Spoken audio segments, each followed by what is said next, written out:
Life has a way of teaching us lessons in the most unexpected ways. My story is a painful reminder of the consequences of ignoring those who love us most. My parents warned me, but I didn't listen. I was carried away by love, or what I thought was love. He was charming, sweet, and seemed to care about me in a way no one else ever had. I thought he loved me. I thought we had a future together. But I was wrong. When I found out I was pregnant, I was terrified. I thought he would hold my hand and assure me that we could face it together. But the moment I told him, his entire demeanor changed. His face, once so warm, turned cold. He muttered something about not being ready for this kind of responsibility and walked out of my life. Just like that, he was gone. I tried calling him, begging him to meet me, to talk. But his number stopped working, and no one seemed to know where he had gone. I was left alone with nothing but my growing belly and a flood of tears. When I told my parents, hoping for comfort, I was met with anger and disappointment. "We warned you," my father yelled. "That boy will ruin you, and now you've ruined yourself. We can't be associated with this shame," my mother added. "You are on your own." And just like that, my parents disowned me. I was only 19, pregnant, and homeless. I remember packing a small bag and leaving the only home I'd ever known. My tears blurred my vision as I walked into an uncertain future. I found a tiny room in a rundown neighborhood. The roof leaked when it rained, and the walls were thin enough to hear every argument and laughter from the neighbors. I worked at a small restaurant, cleaning tables and washing dishes, barely making enough to pay rent and eat. The stares from strangers were harsh, judgmental eyes that seemed to pierce through me. Months passed, and my belly grew heavier. I had no one to rub my back when the pain became unbearable or to hold my hand during the lonely nights. I gave birth to my son, David, in a government hospital. The labor was long and excruciating, and I cried not just from the pain but from the overwhelming loneliness. When I held him in my arms for the first time, I promised him that I would never abandon him, no matter how hard life became. He was tiny, fragile, and innocent. He didn't deserve the world we had been thrown into, but he was mine. Raising David was a struggle I can hardly put into words. I worked double shifts and skipped meals just to ensure he had food to eat. There were nights when he cried, and I held him tightly, whispering apologies for not giving him the life he deserved. Sometimes, I sat in the dark and cried silently after he fell asleep, wondering if I had the strength to keep going. David grew up watching me hustle, and though I tried to shield him from the worst of it, he noticed everything.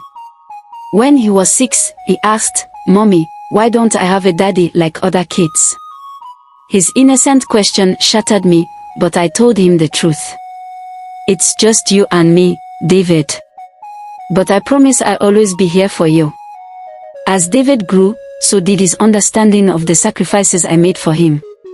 By the time he was a teenager, he would help me with small jobs around the neighborhood, washing cars, running errands, and carrying heavy loads, to ease my burden.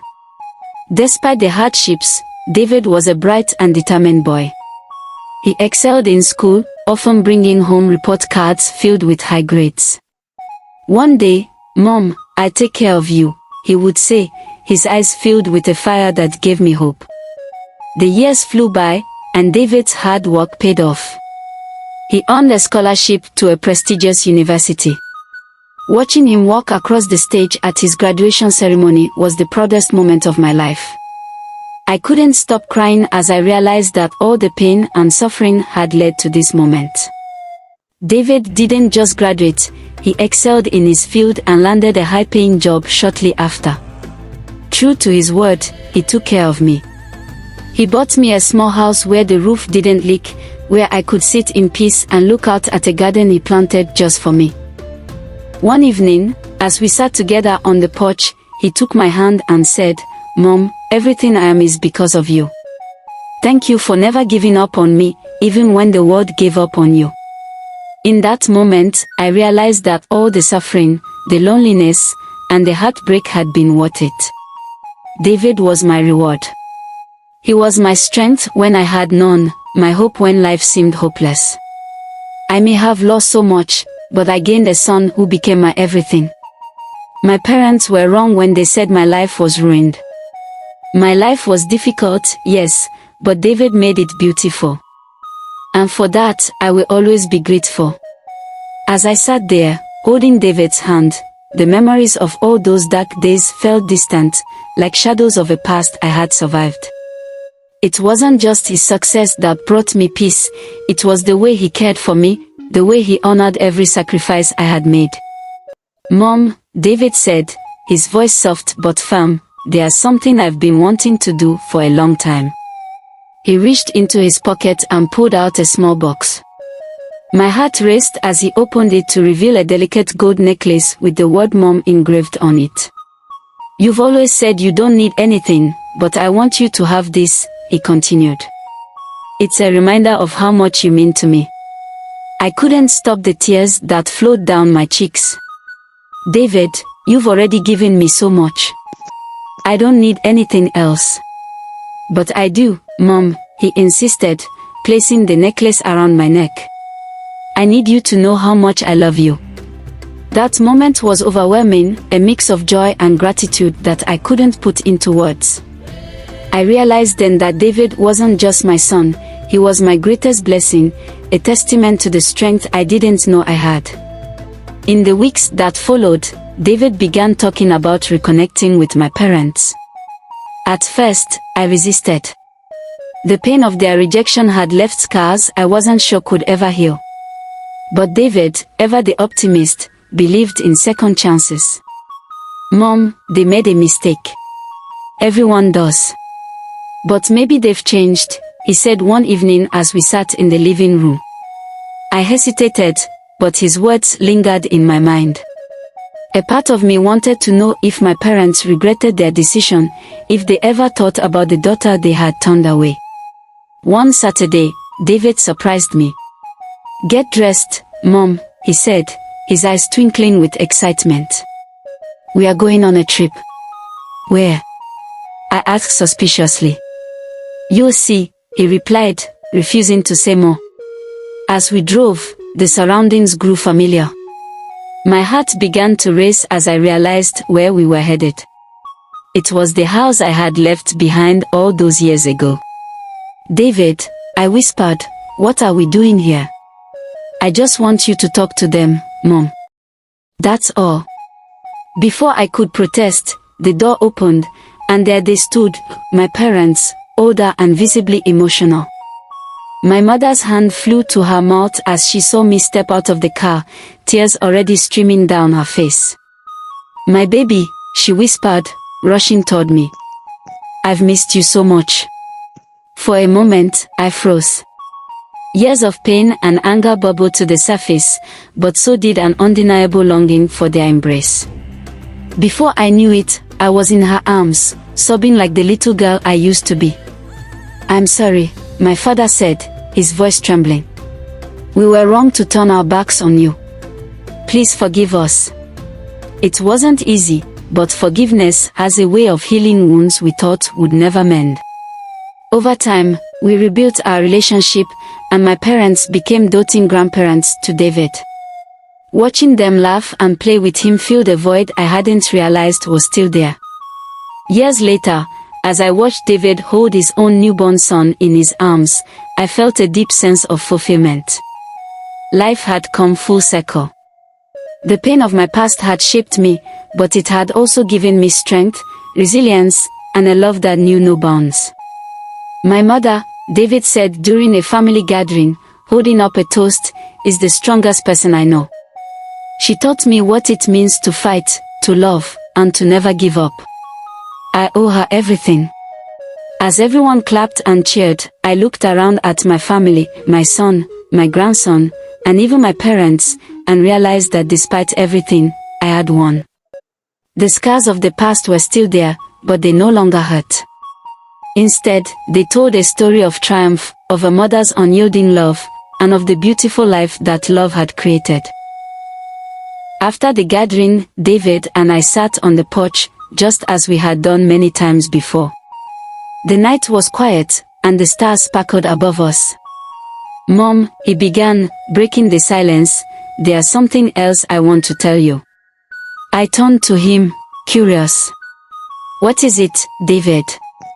He took a deep breath and looked at me, his eyes brimming with emotion. "You know how I always said I'd take care of you? Well, I've been working on something." Before I could ask what he meant, he handed me a folder.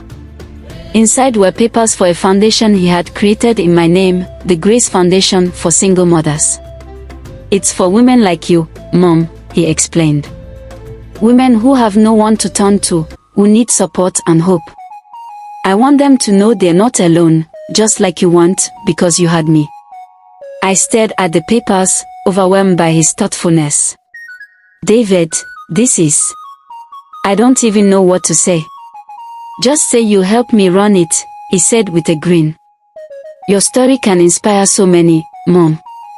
You've been through so much, and now we can use that pain to bring hope to others." Tears streamed down my face as I nodded. "Of course, I'll help. I'd be honored." The foundation became a beacon of light for countless women. We provided shelter, counseling, and financial aid to single mothers struggling to make ends meet. I shared my story at events, speaking about the trials I had faced and the strength I had found in my son. Every time I looked at David, I saw not just my son but my partner in this mission of love and hope. Together, we turned my pain into purpose, proving that no matter how dark life seems, there's always a chance for a brighter tomorrow. Years later, when I was old and grey, I sat in that same small garden David had planted for me. My grandson, now a teenager, was running around, laughing with his friends. David sat beside me, his arm around my shoulder. "You did it, Mom," he said softly. "No, David," I replied, smiling.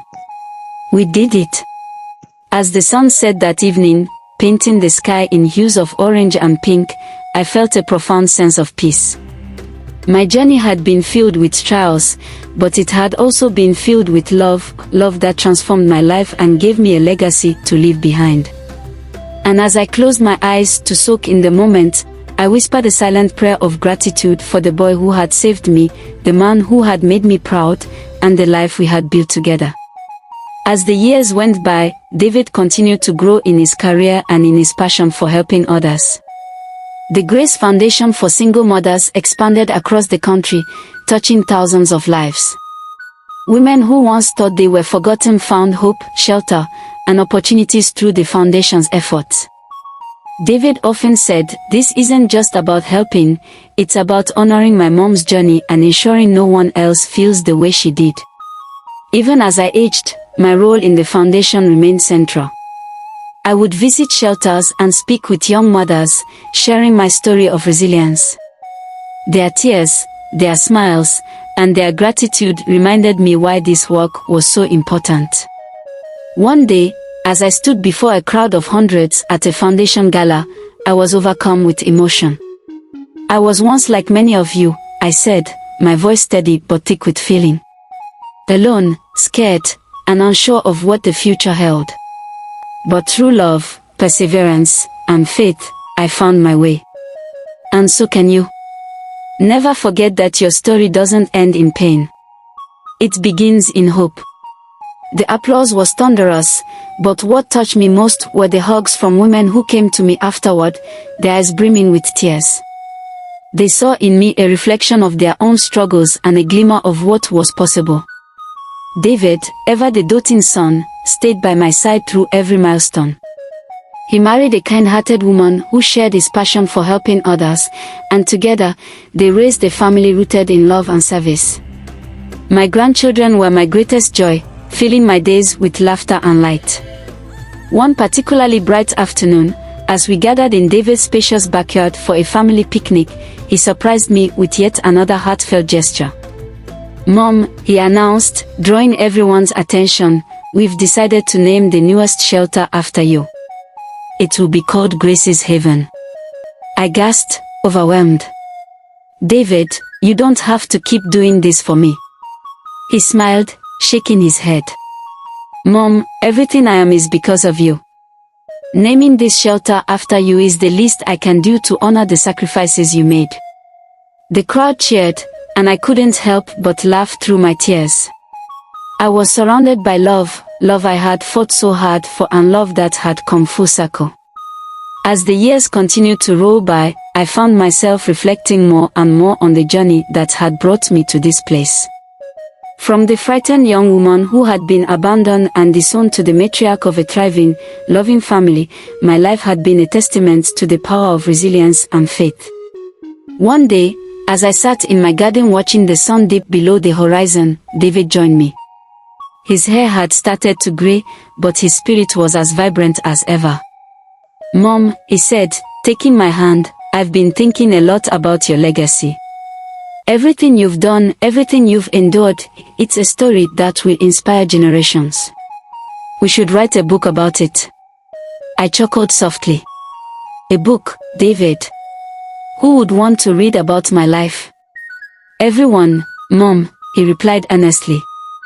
Your story isn't just yours anymore. It belongs to all the women who've been lifted by your courage and strength.